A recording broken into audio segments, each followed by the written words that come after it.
여러분 반갑습니다. 저는 얄리라고 불러주시면 됩니다. 라이트 콜랩의 대표고요.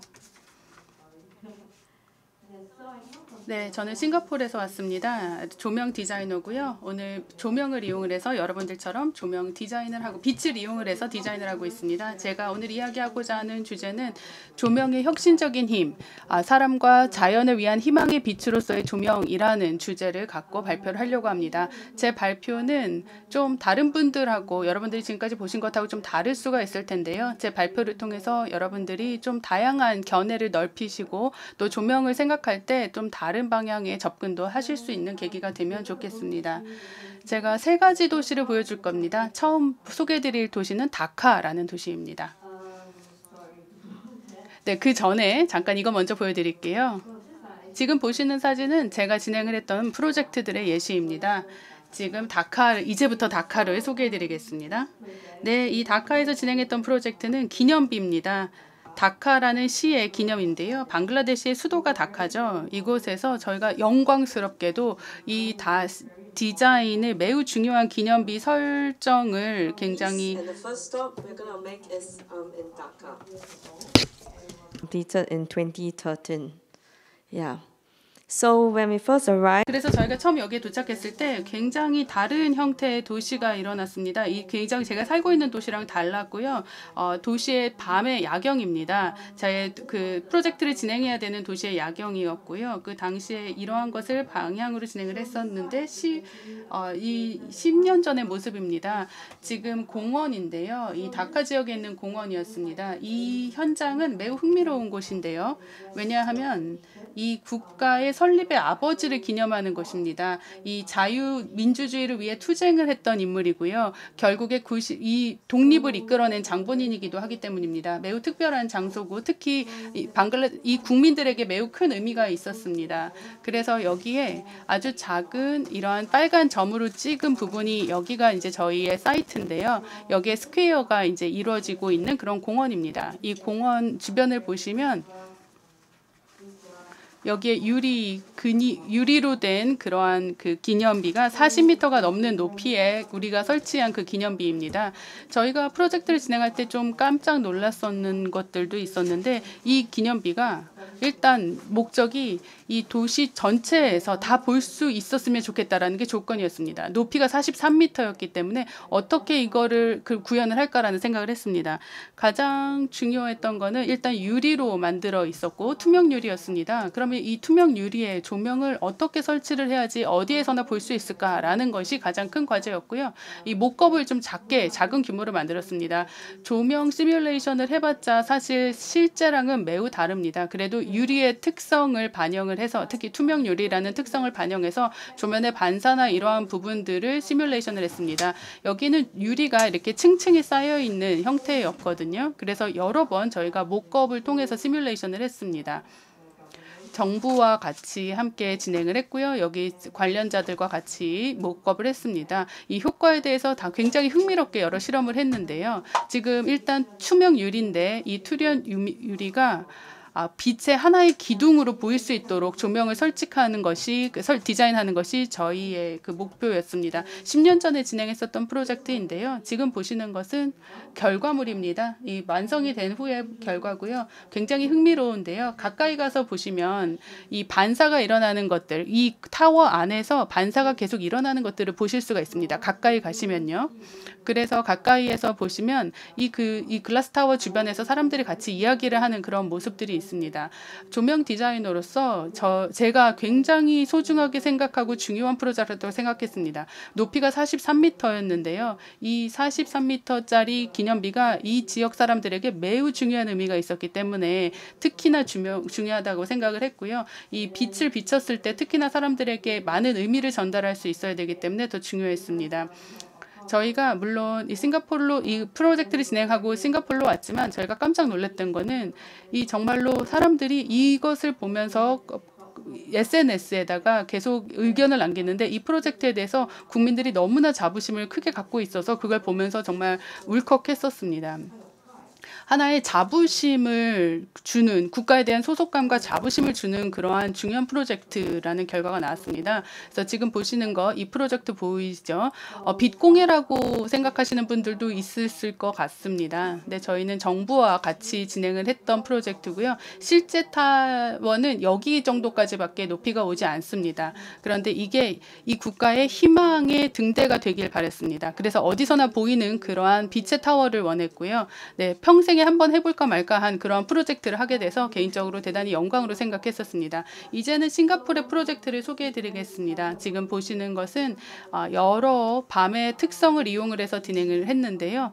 어떤 숨겨진기도 했지만 또 이 자체의 자연 환경 안에 존재하는 그러한 은근하게 존재하는 그 조명을 하고자 했습니다. 이 프로젝트는 호텔의 조명을 디자인하는 건데요. 그래서 레노베이션을 호텔이 진행을 할 때 저희가 같이 조명 디자인을 했습니다. 지금 보시는 게 싱가포르의 지도입니다. 제 고향이죠. 네, 지금 싱가포르의 유행을 하나 소개를 해드리면요. 정원의 도시가 되자라는 걸 목표로 하고 있습니다. 그래서 싱가포르이 지금 최근에 이런 정원화에 많이 집중을 하고 있습니다.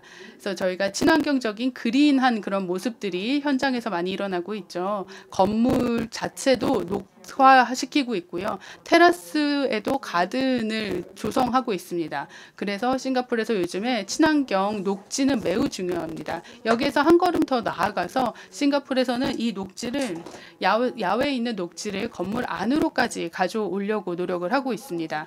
그래서 그러다 보니까 이런 환경에서 일을 하는 게 어려운 점이 하나가 있었습니다. 왜냐하면 식물이 다 모두 미화에 좋은 것은 아니기도 하고 또 살아있는 생명체라는 것 때문입니다. 그리고 생태계의 일부이기 때문에 이런 점을 고려를 해야 됐는데요. 지금 이 프로젝트를 저희가 시작을 했을 때 8년 된 호텔이었죠. 굉장히 유명한 미국의 건축가인 존 스팟먼이 같이 디자인을 했습니다. 디자인은 굉장히 멋진 그러한 호텔이었고 그 안에 아트리움이 자리해 있습니다. 네, 리노베이션 전의 모습이고요. 지금 리노베이션 후에 보시면 아주 깔끔하고 어떻게 보면 하나의 업그레이드가 된 모습이었습니다. 지금 보시는 것은 이 당시의 조명, 레노베이션 하기 전의 조명 현황입니다. 그렇게 아주 쾌적한 상황은 아니죠. 그리고 색깔 조명들이 들어가 있는데 이 색깔의 의미가 무엇인지 이해하는 사람이 아무도 없었어요. 그래서 이 공간에 이 색깔이 주는 가치가 무엇인지도 정확하게 파악되지는 어려웠죠. 호텔의 레노베이션 이후에 이제 클라이언트가 원하는 조명의 이미지는 이랬습니다. 그래서 녹화된 그린을 가져와서 친환경적인 디자인을 만드는 것이 첫 번째 목표였습니다. 그래서 저희가 이 프로젝트에 참여를 했을 때 이런 렌더링을 건축가로부터 받았습니다. 건축가와 인테리어 디자이너가 이런 렌더링을 줬는데 이걸 받고 깜짝 놀랐습니다. 왜냐하면 아까 보셨던 다른 건물과 달리 그렇게 채광이 충분하지 않았습니다. 천창이 있긴 했는데 아주 작았고요. 그래서 계산을 해보니까 천창을 통해서 자연 채광만으로는 이 안에 있는 나무가 살기에도 충분한 조명은 아니었습니다. 그래서 이쪽에 벽에 그린 월처럼 한쪽 벽이 다 녹화되었는데 이 정도 조명으로는 나무가 살아나기 힘든 그런 상황이었습니다. 포토샵으로 시뮬레이션을 하는 건 쉽겠지만 사실 여기에서 살아있는 것들을 통해서 미화를 하게 되면 이것들에 살 수 있는 환경을 만들어줘야 되고요. 그리고 주변 환경에 식물들이 영향을 받는다는 점도 고려를 해야 됐습니다. 그래서 사실 나무들이 불편한 점이 뭔지를 얘기해 주지 못하기 때문에 그냥 죽어버리기만 하기 때문에 사실 이런 상황들을 파악을 하고 제대로 준비하는 게 쉽지가 않았습니다. 천창이 위쪽에 있었고요. 이 천창을 보면 아까 말씀드린 것처럼 이 공간에 충분한 그 채광을 확보할 수는 없는 정도의 작은 천창이었습니다. 그래서 이러한 프로젝트가 구현이 될 수 있도록 하는 게 쉽진 않았습니다.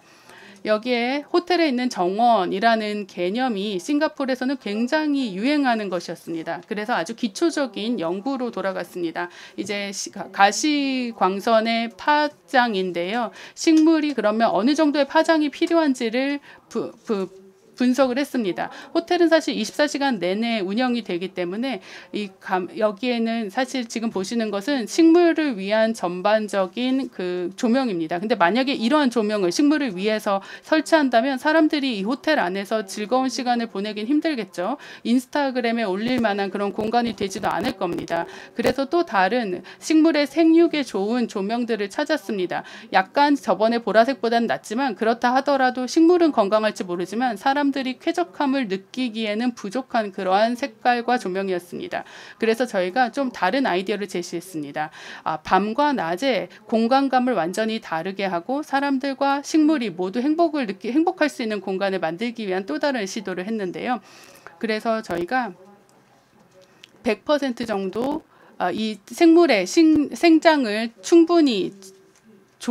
충분히 할 수 있도록 낮 동안에는 조명을 충분히 주고 밤에는 식물이 잘 수 있도록 조명도를 낮추는 그러한 시간마다 다른 그런 조명을 계획했습니다. 이렇게 디밍을 시켜서 시간마다 다르게 했고요. 아트리움은 계속해서 정원 역할을 할 수 있도록 낮 동안에 충분히 조명을 쐬어주는 것을 했습니다. 그러면서도 밤에는 조명도를 낮추고 그리고 특정 시간에는 라이트 쇼를 할 수 있는 그런 거를 계획을 했습니다. 첫 번째 렌더링의 모습입니다. 이 조명이 낮 동안 어떤 모습인지 그리고 여기에서는 점점 시간이 지나면서 저녁이 될 때 디밍 다운 되는 그런 모습입니다. 이 조명이 식물들의 생체 리듬에 영향을 주지 않도록 조명을 낮추었습니다. 레노베이션 하는 모습인데요. 아주 이렇게 리노베이션 하는 모습을 보는 게 굉장히 놀라웠습니다. 공사를 하면서 나무를 가져와서 심는 것도 굉장히 놀라웠고요. 이러한 공사 환경 중에 나무들이 잘 생존할 수 있도록 굉장히 신중하게 많은 것들을 계획을 했습니다. 정말 저희끼리도 많은 얘기를 했습니다. 이 나무가 정말 살 수 있을까요? 이런 얘기들도 많이 하고요. 이쪽에 작은 나무들도 상당히 많이 있는데요. 그래서 굉장히 어려운 과정이었어요. 계속해서 클라이언트는 저희한테 매일 와서 이거 나무들 정말 안 죽게 할 자신 있어요? 라고 질문을 하고 계속 감시를 하고 감독을 철저히 했습니다. 그렇게 힘들게 진행을 했는데요. 이제 호텔이 다 운영이 시작이 되었고요. 2년 전에 다시 개관을 했습니다. 그래서 이제 진행된 거를 보면은 또 다른 호텔의 다른 공간들인데요. 나무가 잘 자라고 있죠.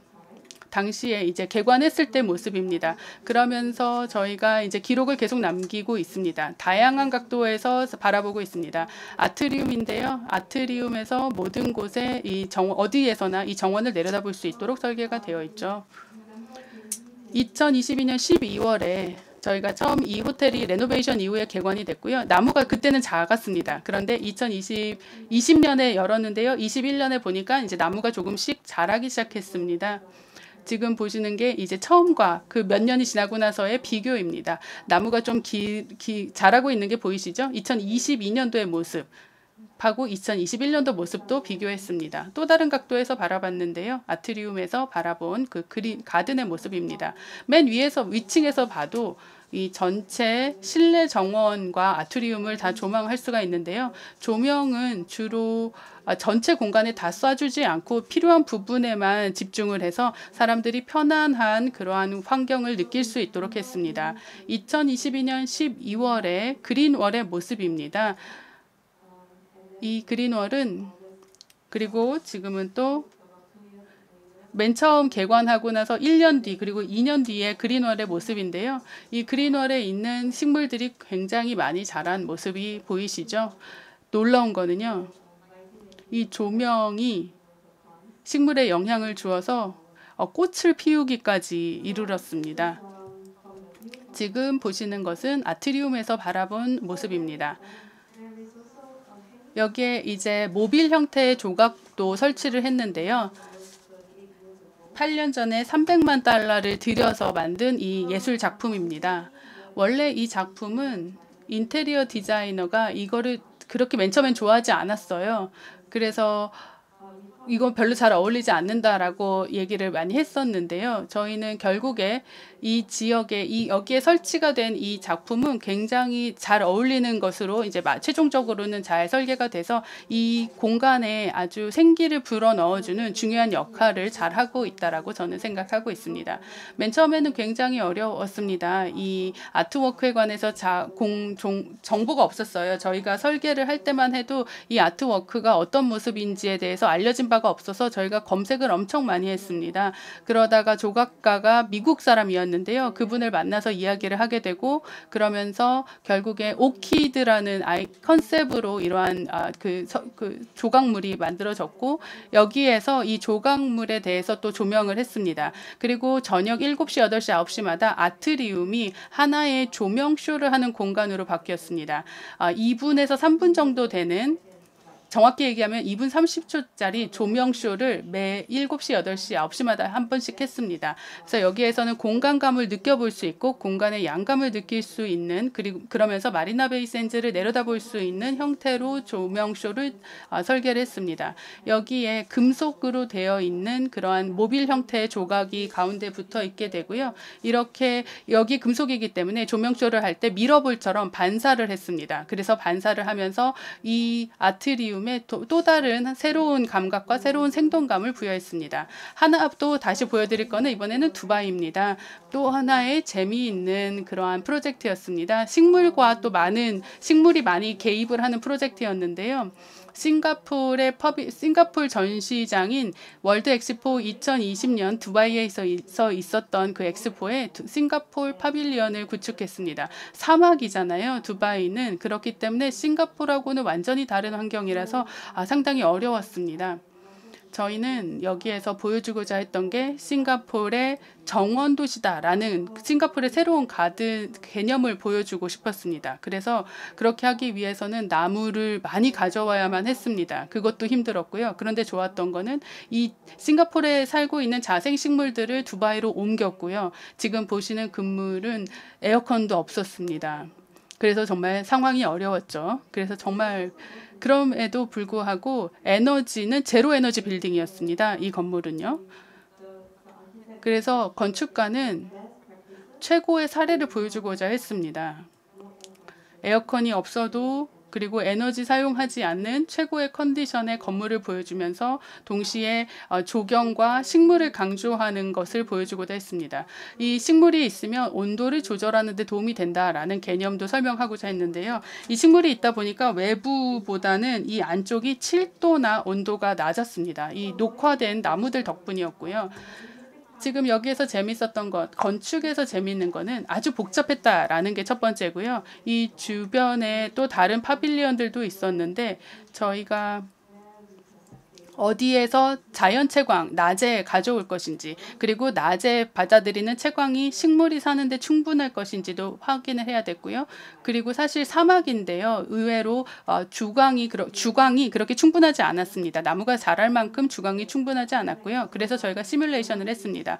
그래서 건축가가 솔라 튜브라는 새로운 기술을 가져왔습니다. 이 솔라 튜브가 자연 채광, 낮 시간 동안에 자연 채광을 더해주는 역할을 했습니다.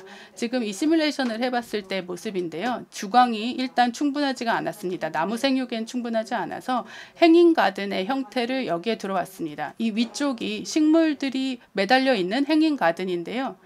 이쪽에 근데 조명이 충분하지가 않았고요.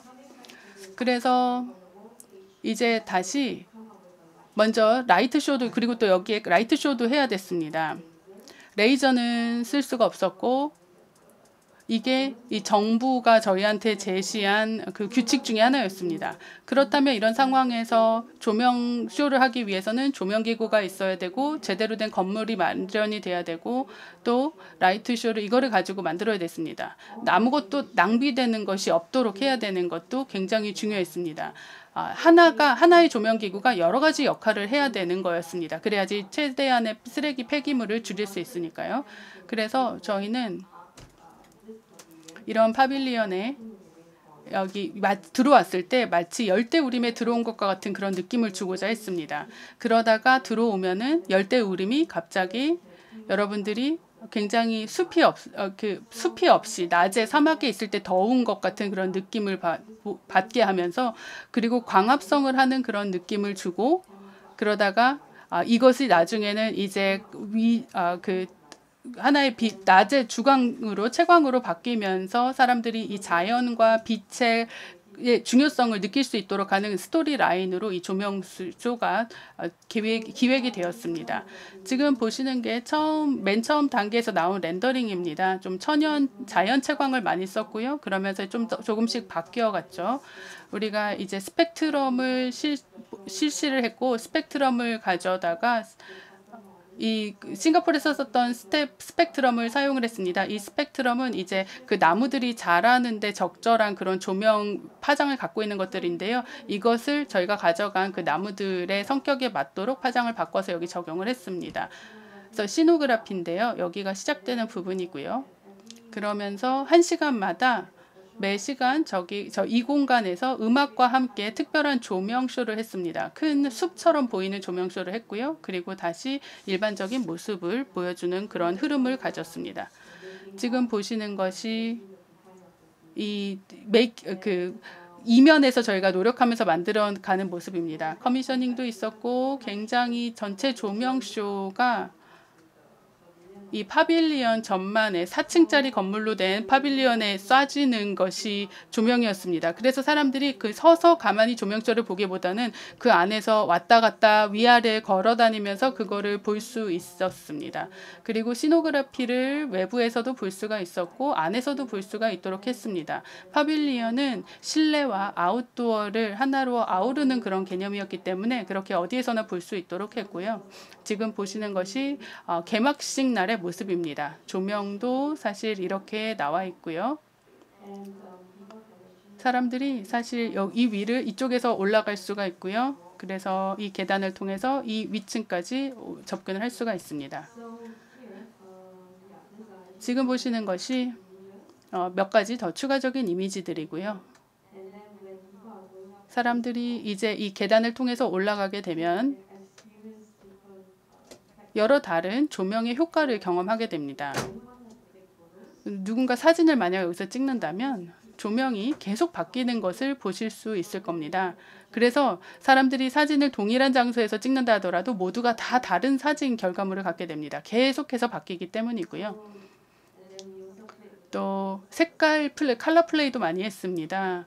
그래서 전체 경험을 개선하고 더 좋은 경험을 선사하기 위해서 컬러 플레이도 했고요. 지금 보시는 것이 보행자 통로 중의 일부입니다.